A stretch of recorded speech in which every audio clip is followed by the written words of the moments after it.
Subscribe now for our extensive video library of leadership lessons promoting faith, family, and freedom. Having grown up with a poverty mindset, I got a pretty deep understanding of the complexity of trying to redraft the way you see wealth. That's what I want to talk about in this episode of Leading Leaders. Stay tuned. Master the story power method to captivate your audience, improve workplace culture, and 10x your fundraising. Scan the QR code to book your first coaching call or visit storypowercoach.com. Subscribe now for access to our extensive media library of leadership lessons promoting faith, family, and freedom. Begin your personal growth plan at storypoweracademy.com for leadership development and communication skills training. I'm Loren Norris with Leading Leaders Podcast. I dare you to try this little experiment. Just first go to your favorite intelligent speaker box, phone thing, and ask, what is the meaning of austerity?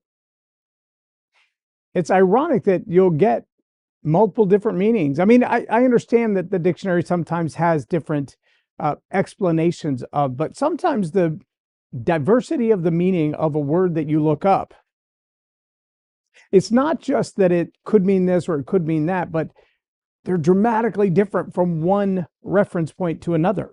It's not just the perspective that you look at life through. That's a huge part of it.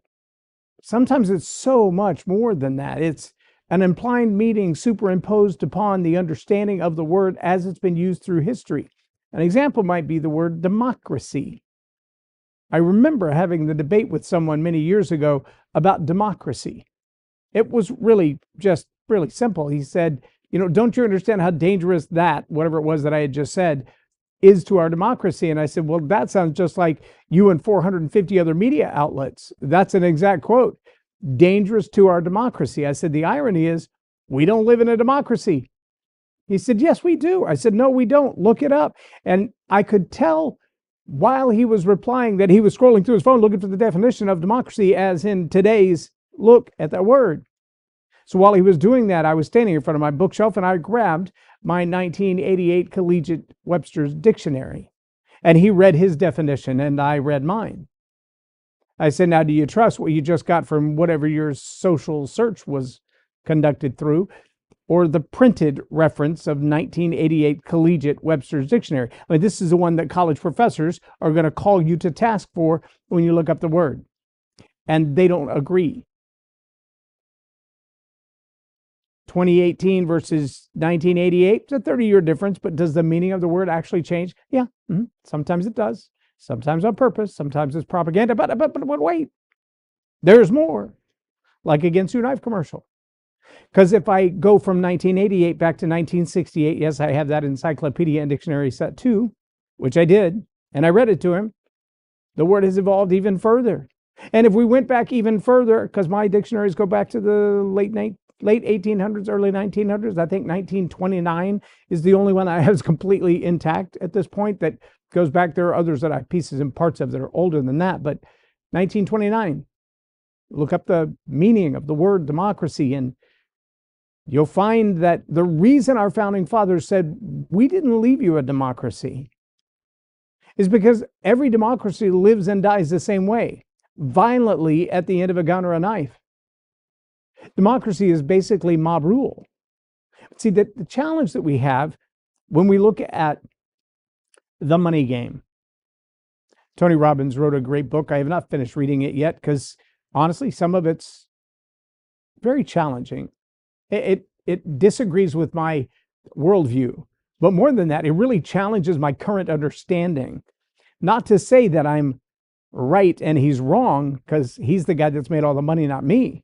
But in that book, Money, Mind the Game. That's not the name of it. It's Money, the Game. The Money, Master the Game. Money, Master the Game. Is it a game? Did you know? Are you playing right? Are you playing by the right rules? Did you know there were rules? See, that mindset about money, that mindset about wealth, it has some very specific definitions.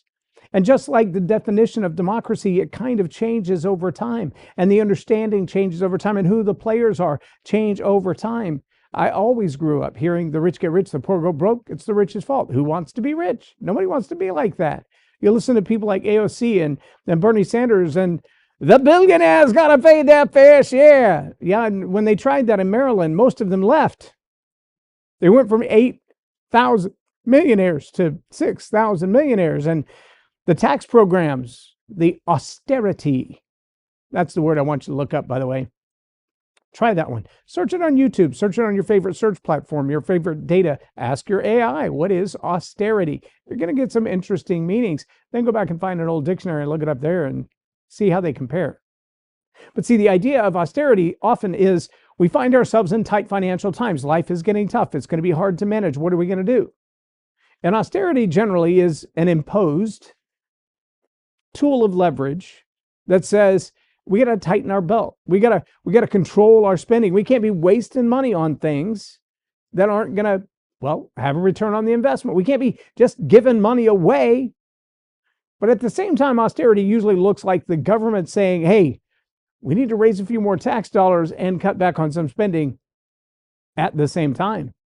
We need to go after those billionaires. We need to go after those millionaires. We need to go after those people who got more money so we can give it to the people who got no money, because that ain't fair.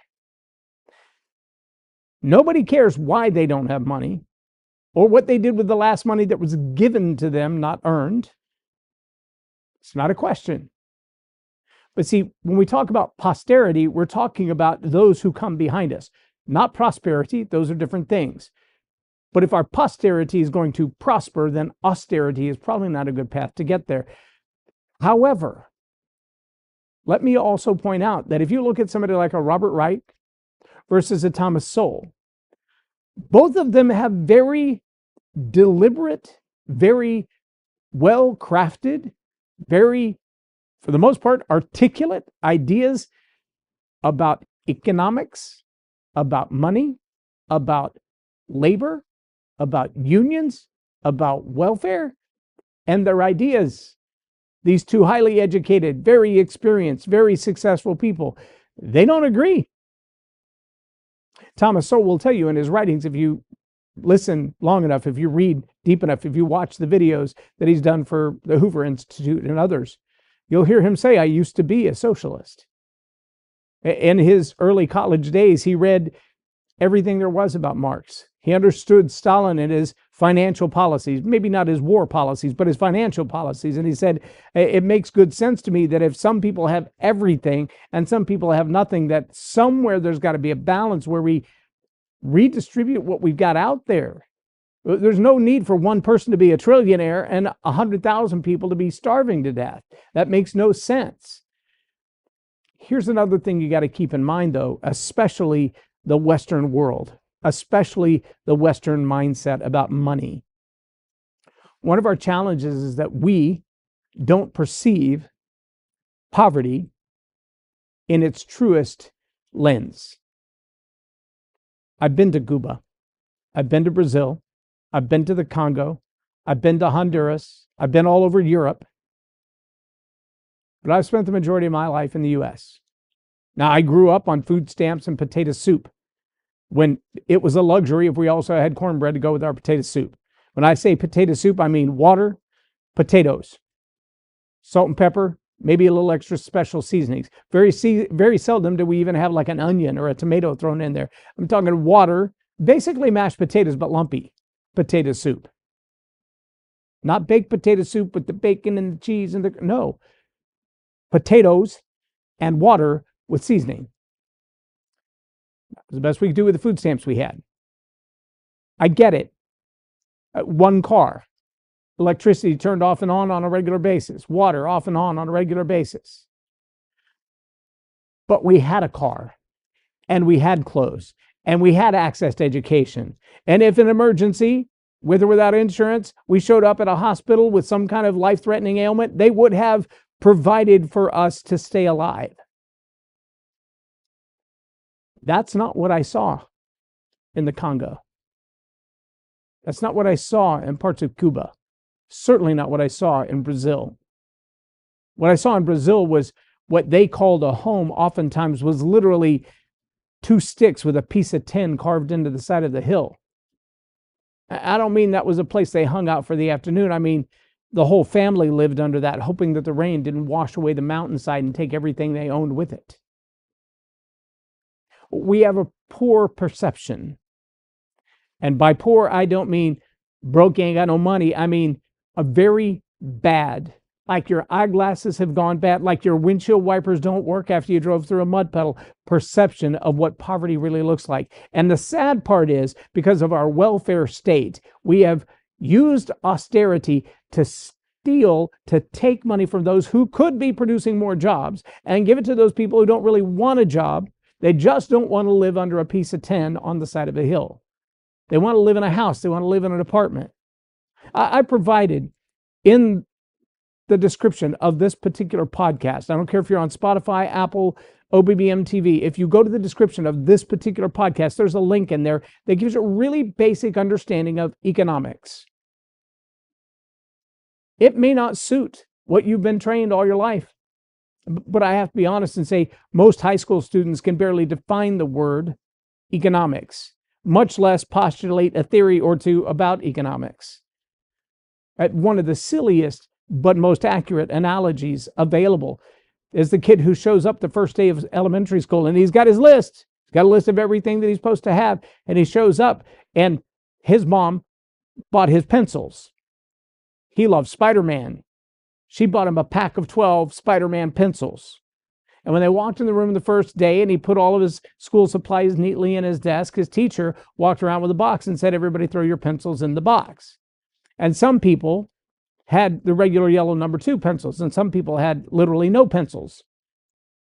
And he had his Spider-Man pencils. He was a little reluctant to put his Spider-Man pencils in the box, but eventually he was cajoled, he was ridiculed, laughed at, mocked, humiliated by everybody else until he put his Spider-Man pencils in the box. And after he put his Spider-Man pencils in the box, the teacher shook the box up really good and then went alphabetically from the beginning of the room to the end of the room and let people come choose 2 pencils out of the box, whichever ones they wanted. By the time he got to the box, there were no Spider-Man pencils left. That, my friends, is what socialism looks like on a daily application. Redistribution of the wealth. We take from everybody and we redistribute fairly. Not for those who've worked harder, not for those who've spent more, not for those who've invested and taken the risks, but we redistribute as we see fair. If you haven't seen Animal Farm, the new animated movie from Angel Studios, you might consider that. It's worth a look. If you haven't read the book, you definitely want to take a look at that. But the idea of austerity says that the government makes better decisions than we do. We should let them. We should let them decide how much money to take from the wealthy and how much money to give back. And the challenge is when we find those moments of tight budgets, like Maryland found when they had 8,000 millionaires, they taxed them a little higher bracket. 2,000 of them went, "I'm not up for that." They left the state. You know what they took with them? Their money. Isn't that weird? They also took their businesses that they used to generate that money. You know what that means? That business that used to employ 10, 20, 30 people, it's out of here. Guess where them 20 people work now? Either in another state or not at all. Or they had to go find another job. Because when you put the pressure on the people doing the work, the means of production, they don't like it. And they leave. And in this really simple analogy, in this little video that's tagged down below, you can go watch it yourself in case you think I'm making things up. There's a great illustration that if you had a lemonade stand and you hire one person who's able to increase the sales because they're efficient and they're fast and they take good care of people, they've got a great smile. And so because they're there, you make an extra $15 in lemonade. Well, you can give them $10 an hour for that. Every hour you make 5, they get paid 10, everybody's happy. But if you hire someone else who shows up and they play on their phone the whole time and they break a glass and they spill the lemonade and they don't take care of people fast enough and they're rude and nobody wants to come back and nobody wants to send their friends, and at the end of the hour they've only increased your sales by $2. For them to expect $10 an hour means you're losing $8 every hour. How many hours can you stay in business like that? But then again, somebody comes along and says, well, it's not fair that so-and-so gets $10 an hour and so-and-so only gets $2 an hour, so we're going to raise that and make it 15 for both of them. How long are you going to be in business? You're not. As soon as you run out of lemonade, you're going home. I'm going to go mow yards. I'm not selling lemonade if I'm going to pay somebody else to sell lemonade that's costing me money. That's not a business. That does nothing for posterity. That leaves no opportunity for somebody to grow into a business. And just ask yourself, how many people who've made hundreds of thousands, millions, billions of dollars, who didn't do it through fraud and stealing, how many of those people that represent the worldview that says, let the government handle it, the government makes better decisions than we do as individuals, let the people in charge decide how much money to collect and how much money to give away and who gets it. Ask those people how often, when they get ready to go on vacation, say, well, if I'm going to go on vacation, I should take someone else that I don't know, or I should just let them stay in my house while I'm gone. I should give them all the benefits. You know what? Go ahead, eat my food, drive my car. In fact, if you need to see the dentist while you're here, it's on me. You need to get some medical care while you're here. It's on me. I'm going to go on vacation for 30 days. While I'm gone, make yourself at home. Oh, they have the worldview that would lead you to believe that that's how generous and gracious they are. But truth be told, no, they got security guards. They got people that have those little hole punchers we're not supposed to have. Their worldview says nobody should have a hole puncher except the people that are looking out for me. Nobody should be able to hide their money except me because I have offshore accounts. And everybody should give up a little something so that everybody has something else. I'm going to give it a little smidgen of what I have, but it's so much more than what you have that it looks like a big deal. It's no sacrifice for me, but I'll give it a little something. Ask them how often they're willing to give up their home, give up their wealth, give up their belongings. And the answer is, well, pretty much never.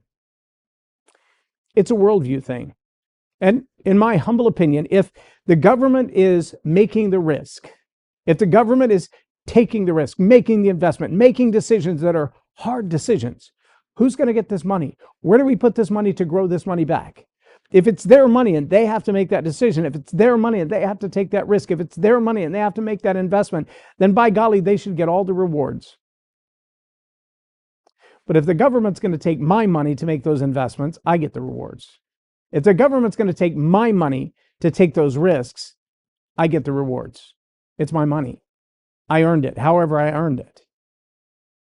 But see, when you don't hold that worldview, then you have to understand that your posterity is going to live under austerity and not prosperity. They're not going to have the opportunity to go out and build a life of the future. A good leader doesn't operate that way. They operate in what lasts, and what lasts is the future of people who have a mindset to take care of themselves and not wait on somebody else to dole it out to them. They have a mindset, an ability, a skill set, the competency, the drive, the motivation, the understanding that if you want something in life, you're going to have to go get something in life. If you want to grow in life, you're going to have to invest in something. Maybe in yourself, maybe in education, maybe just in your own discipline. Look, if you want six-pack abs, that doesn't have to cost you $1. Not $1. You can have six-pack abs if you're homeless. Just lay down on the street, lay down wherever it is you lay, and do some sit-ups, do some crunches. You're going to begin to see those muscles develop. The muscles will begin to burn the fat. And if you take care of your diet and you don't eat the stuff that's going to make you ill, and you do the crunches and the sit-ups and the push-ups, you're going to be muscular. You're going to be fit. That doesn't have to cost you a dime. But nobody can do your sit-ups for you. You can't go check out six-pack abs. You don't just go to the library and go, I'll have some abs today.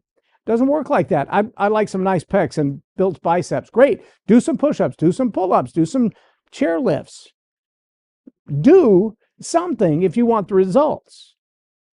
But when a government sits idly by and does nothing but confiscate money from people who've done the actual work and gives it to people who, for whatever reason, didn't, that's austerity. And at the moment when they decide, yeah, we need to take in more money and give out less because we're not balancing our budget so well, that's when austerity gets to the place where nobody's happy. Nobody who's paying taxes and nobody who's getting the benefits. Nobody gets what they want. All that happens is the government gets richer. And a government that gets richer has more power. And a government that has more power is probably going to tell you what to do in a way that you may go, Who made you the boss? I thought that was of the people, for the people, and by the people, not against the people and from the people. That's not the way it's supposed to be. But if you don't know the meaning of austerity, if you don't know the meaning of democracy, if you don't know what it means to live in a republic, then the education you didn't get, the knowledge that you don't have, the expertise that is not yours to be shared with the world is going to cost you. I can't make you learn it. I can just expose you to it and hope that it riles you up enough to go, wait a minute, I'm going to look up some of those words. What is austerity? What is prosperity? Who is posterity? And what does all that have to do with democracy? And by the way, if I'm looking those words up and trying to apply them myself, shouldn't I also be asking the question, what do I do differently as a result? Well, probably. You probably should. In fact, you should probably be asking, how do I do my own push-ups? How do I invest myself? How do I grow myself and those around me in my capacity to earn, in my ability to lead, in my understanding of the game and how it's played? Robert Kiyosaki, the quadrant, what does he call that?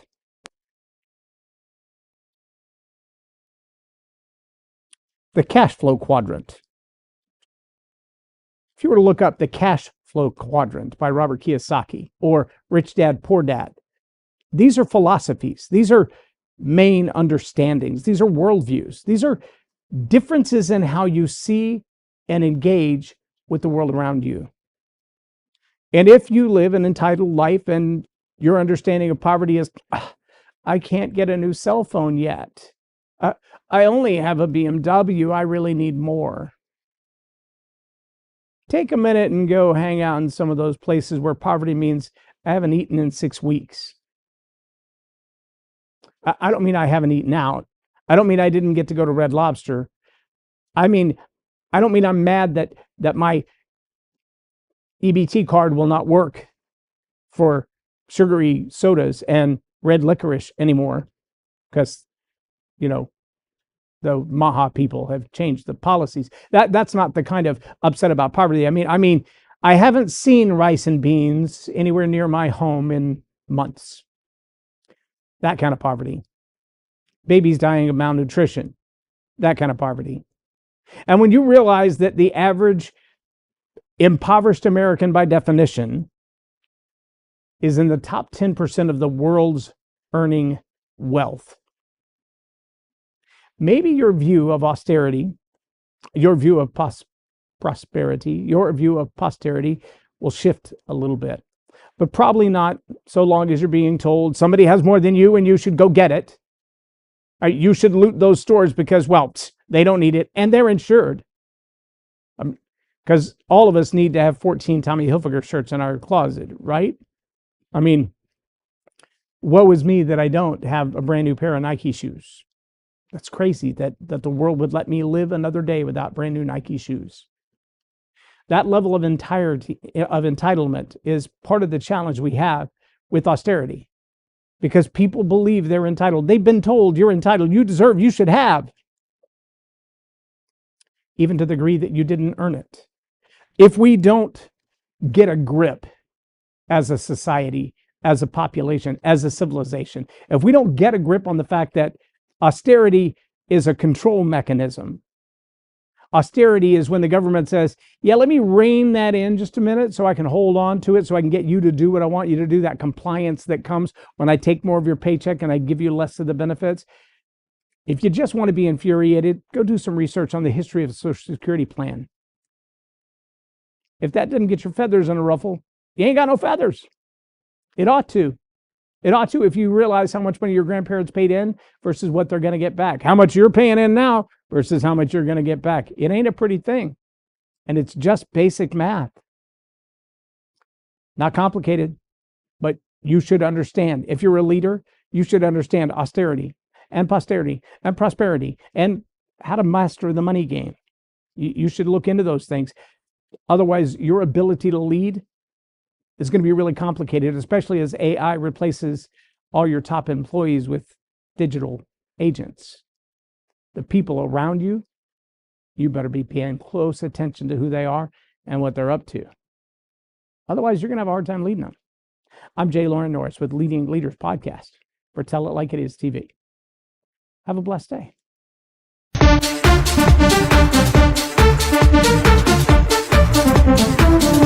Think storytelling's just for bedtime? Nah, it's the secret sauce for business magic. Stuck in a rut with bland pitches and yawning clients? Enter Boost Your Business with Story Power. 6 weeks of epic storytelling training. It's like leveling up in a video game but for your career. Master the art of narrative and watch connections blossom like a viral TikTok. Simple, impactful, and game-changing. Ready to transform your biz vibes? Dive in now and make storytelling your superpower. This 6 weeks guided program is specifically designed for those people who say, I know I need to tell stories. I need to tell better stories because the ones I have are boring or they're not getting across. Or as John Maxwell says, everyone communicates and, well, few connect. Now, as a participant in this course, what I would really love to know from you, put it in the discussion on the course if you're already registered online. Send me a chat, send me a DM, send me a text, send me an email. I'd really love to know what you hope to get out of this course. Now, I can tell you what we're going to discuss, and I can tell you what I plan to teach and train you on, and I can tell you even what we plan to discuss each week on the calls for the next 6 weeks. I'm going to go over all of that for you in just a moment. I can also tell you that my clients who get the greatest success are the ones who apply the Story Power process to their business development to increase their impact, their influence, and their income. Now, the Story Power process includes story mining, story selection, story qualification, story crafting, connecting with your audience, and leading the narrative. And if you leave any one of those parts out, you're going to find that, well, you're just not as effective as you want to be. You're not going to grow your business to the same level. You're not going to lead with impact and influence like you hope to. I can also tell you that the people who apply these things, well, they're not failing in their business. The reason a lot of people fail in their business is they continue to fail to connect the solution they offer with the problem that their clients have. The pain and the solution never come together. And a lot of that failure is because they're not clearly articulating how their solution solves someone else's problem. It comes down to a question something like this: who do you help and how? Yes, that's one of the first things we're going to discuss over the next 6 weeks of Boost Your Business with Story Power. Master the Story Power method to captivate your audience, improve workplace culture, and 10x your fundraising. Scan the QR code to book your first coaching call or visit storypowercoach.com. Subscribe now for our extensive